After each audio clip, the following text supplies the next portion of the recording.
Donc le moment va suivre, comme pour la méthode des forces, cette fameuse formule où les propriétés totales sont égales aux propriétés 0 plus P1x. Donc ici, les moments totaux vont être égaux au M0 plus les M1 fois x. Donc ce moment qui nous intéresse maintenant, moment total,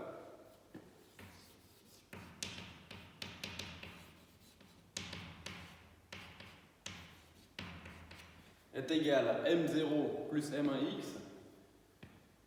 M0, je le rappelle, c'est le moment dans ce cas de charge-là. Dans ce cas de charge-là, on voit qu'on n'a aucune flexion dans notre structure. Attention au bout d'inertie infinie, on va le voir. Globalement, je n'ai pas d'effort.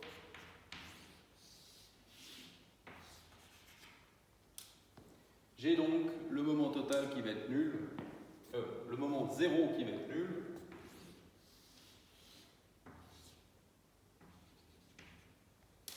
Voilà mon M0.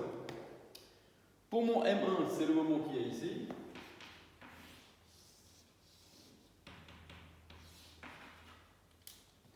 Donc, on voit qu'on va avoir un diagramme des moments de type linéaire dans nos colonnes.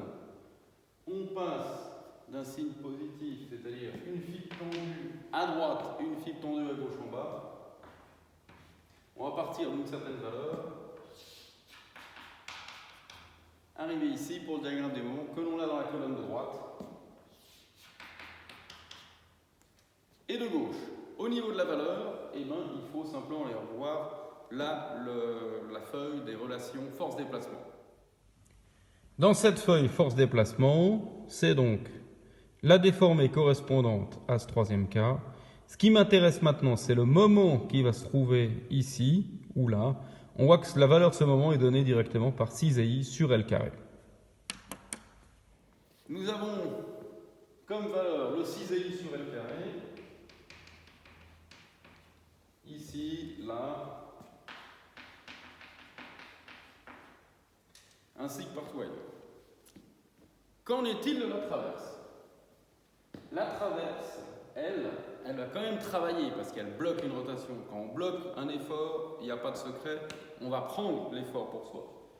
Pour donc calculer la valeur du moment de cette traverse, il faut toujours travailler avec l'équilibre. Il faut faire attention à l'équilibre. Donc là, on voit que si je prends ce nœud-là, je viens de définir la valeur du moment ici, qui va tendre cette fibre-là. J'ai donc à cet endroit-là un moment qui vaut 6i sur L carré. Et par la somme des moments égale 0, je dois équilibrer ceci.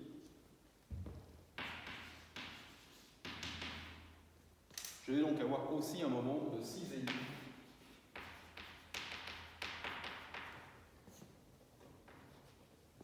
Sur L carré à cet endroit-là. Donc la valeur du moment qu'il y a là va tendre la fibre inférieure. Je vois par équilibre, j'ai bien ceci. Donc je vais me retrouver avec un moment dans cette traverse qui vaut 6i sur L carré. De même pour la partie de droite, on peut en faire l'équilibre et on voit aussi qu'on va avoir le 6i sur L carré.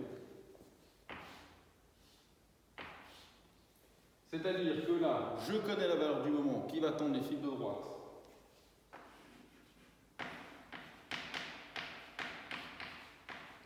Qui vaut 6i sur L carré, donc par somme des moments égale 0.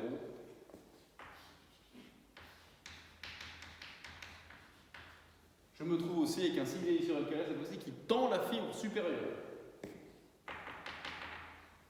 Donc il va se retrouver au niveau supérieur.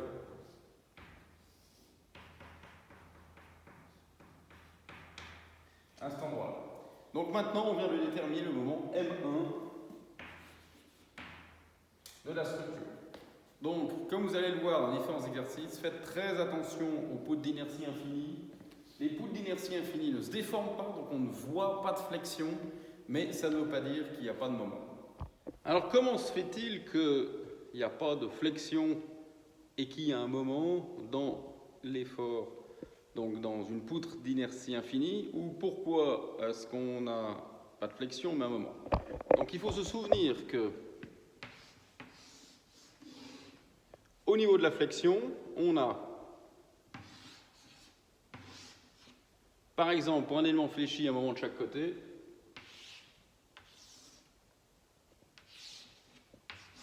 et vont avoir la définition donc de la courbure, une certaine courbure R. Cette courbure R, elle est définie donc par la loi de Bernoulli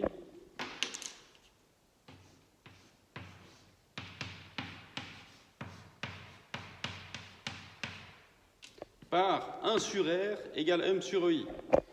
Si l'inertie est infinie, le moment où on peut avoir n'importe quelle valeur, je vais aussi avoir un R qui est infini. Ce qui veut dire que ce n'est pas parce qu'on n'a pas de flexion, c'est-à-dire un R infini, qu'on n'a pas de moment, étant donné qu'avec l'équation, on joue avec le jeu des infinis. Donc pour le calcul des forts tranchants, c'est pareil, on a V total est égal à V0 plus V1x1. Donc maintenant, il suffit de calculer le V0, par exemple, ici. Le V0 correspondant et l'effort tranchant, lui, se définit par tout simplement la dérivée du diagramme des moments. La dérivée d'un numéro nul va donner un V0 qui est nul.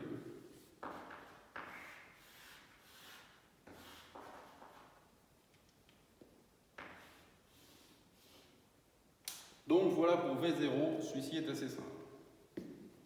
Diagramme maintenant de l'effort tranchant dû au 4 char 1, B1, on va avoir aussi la dérivée du diagramme des moments.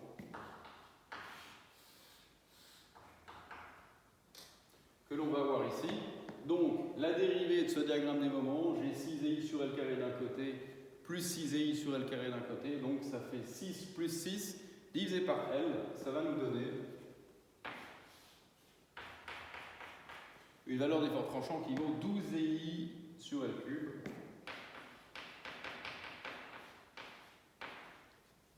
De ce côté-là. Au niveau du signe, donc le signe de l'effort tranchant, je rappelle qu'il faut toujours travailler avec une convention. Moi, je travaille avec la convention du traité de génie civil 1,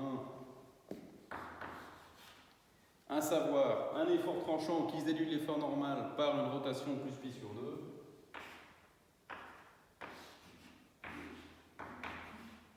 Voilà pour moi la définition d'un effort tranchant positif.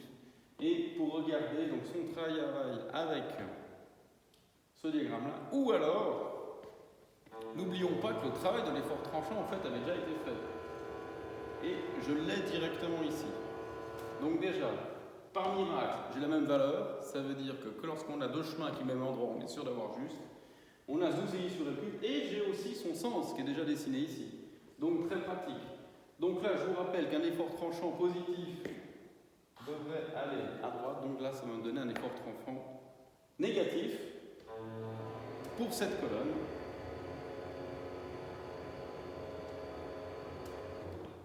J'ai donc quelque chose de négatif là, de l'autre côté la même valeur. Et ici, je vais aussi avoir un effort tranchant qui cette fois-ci va être positif pour la traverse. Ça provient de la dérivée en fait du diagramme des moments. Donc voilà pour l'effort tranchant D1 que l'on a obtenu. Maintenant, on va calculer l'effort normal. Donc comme je l'ai dit, efforts tranchants et efforts normaux sont très importants. Vous allez voir pourquoi. C'est vraiment bien et important de les faire aux exercices, ces heures qu'on va demander à l'examen. L'effort normal, lui, va se déterminer par l'équilibre en fait de l'effort tranchant. Ici, on a un effort tranchant qui est nul, donc on va avoir un effort normal qui va être nul.